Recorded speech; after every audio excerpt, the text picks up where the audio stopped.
One final thing I wanted to talk to you that's not exactly about this year per se, but more about the future of FPO is this is an idea that I've kind of thrown around and talked on this podcast several times about, and it's about the FPO scoring, right? Okay. If you look at a tournament like Jonesboro, Jonesboro was a great example where the FPO and the MPO scores at the end of the day were very close. Paige was able, I think Paige's hot round was like 14 under, right? So my argument was that seeing scores like that are more marketable to non-FPO fans, turning them into FPO fans. Because if I walk up to you, because I know the argument at the end of the day is par is relevant. Like, it doesn't matter. You know what I mean? A 54 is a 54, period. Yes and no. If I walk up to you and we're both just disc golf fans, I watched the Jonesboro Open coverage, you didn't. And I'm like, did you watch Paige's round yesterday? And you're like, no, what'd you shoot? And I'm like, 1 over. Yeah. You're like, oh, okay. And you're probably not going to go back and watch it, even if that was a 1,000 rated round. Then if I come to you and I'm like, did you see Paige's round yesterday? You're like, no, what'd you shoot? I'm like, 14 down. That just sounds like, oh my gosh, I've got to watch this. Do you think that that's something that should be taken into account as FPO moves forward, where tournament directors, course designers should be taking the FPO, whether it's, you know, specializing the tees for them or readjusting the pars if they're playing the same course layout as MPO, which is happening some, but to a more extreme degree to where the scores are looking very similar between the MPO winner and the FPO winner? Is that something that should be considered as we move forward? I've played some holes on tour that are made for the open division. You know, the majority of the people playing in the open division are men. So you're built differently and your abilities are different than mine. And those are like the 400-foot water carries, you know, before you attack a par 4 fairway. It's like, okay. So yeah, there's stuff like that for sure where it should be a different tee pad. But for the most part, a lot of the courses that I see just change the par and give us the same opportunities because you don't want to limit the field's abilities. And my opinion on this is always changing. And please remember, I'm like 9-10 rated. So, you know, take this with what you will. I have heard several different things. I've heard from the Sarah Holcomb side. I've heard from Paige. I've heard from Kat, Haley King, Evelina.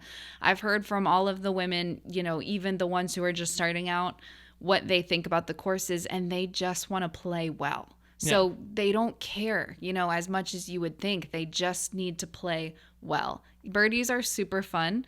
I think birdies make people stay in the sport. I played our home course today and didn't catch a birdie. Probably won't really love playing there a lot. But if the pars were different, then sure.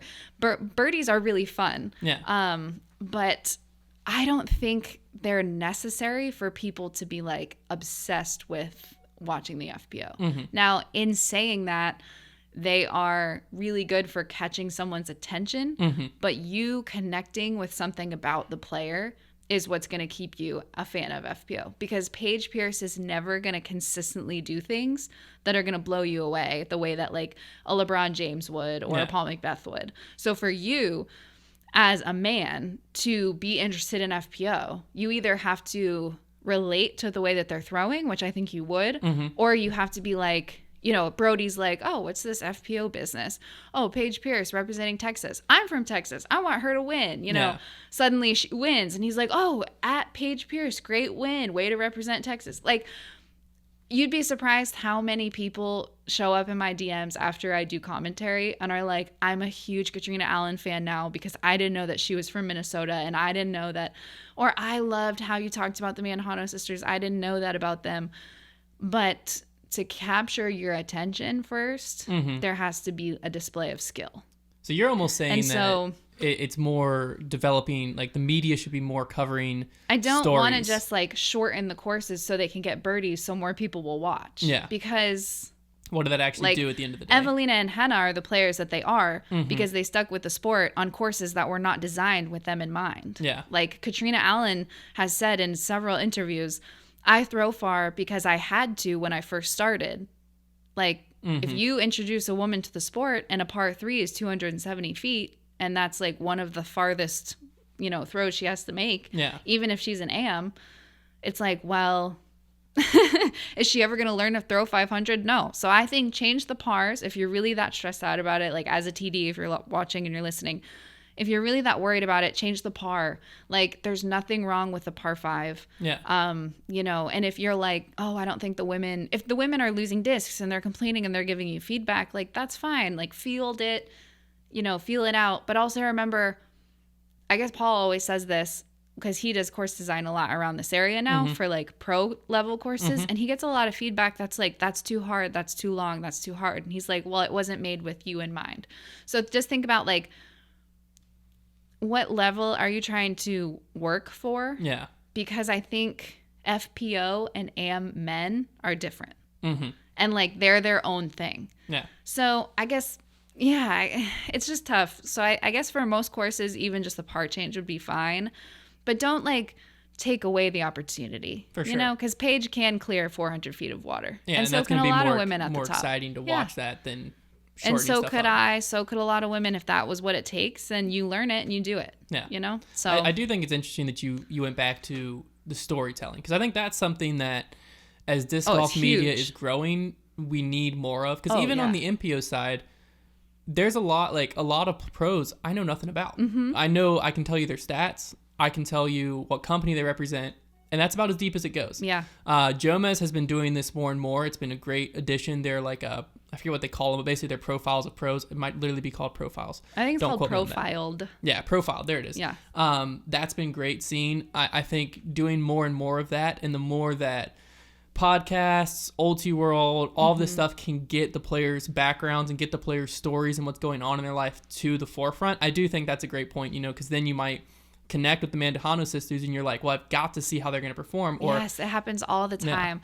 Yeah. It really does. And especially at women's nationals, because a lot of people this last year were just coming into the sport, and that was one of the really big hyped tournaments, right? And people were like, what's this pay-per-view business? And oh, well, I paid for it, I might as well.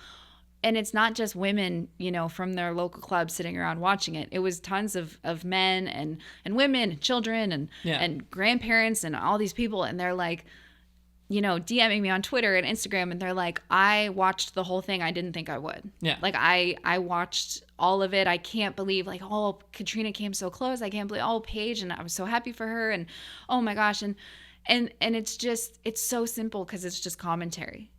And so, and I think also it brings up that point of, we kind of talk about this a lot on Twitter. It gets talked about. But, like, just because you're a professional athlete doesn't mean you all of a sudden know. And you're winning, right? Like, doesn't mean you all of a sudden know how to represent yourself. Yeah. Some people are just, they struggle with that because they're just introverted. And so, you know, maybe a podcast invite is like the most intimidating thing ever. Yeah. And so when we do our podcasts, I'm never like, okay, here we go. I'm like, I just start having a conversation with them and I hit record and I don't tell them. And it's post-produced. So if they say anything, if they say anything where they're like, oh, I can't talk about this, then I just edit it out. Yeah, for sure. But yeah, I think just being open to the idea of people aren't, you know, there's not like a thing that you like fit into once you become a pro disc golfer who wins, and just giving them grace and like giving them opportunities to show off who they are.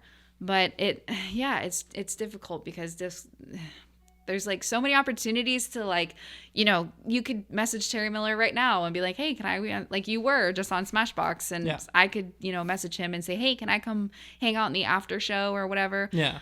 Because I'm not Smashbox TV main podcast quality. I only get the after show. So no, but it's really easy. It's all available, but that doesn't mean people are going to take all of the opportunities. And so I think by having more commentators, just instead of giving their reactions to what they're seeing and actually tell me as a viewer why this is significant, if more people started doing that, the fan bases for these pros would explode.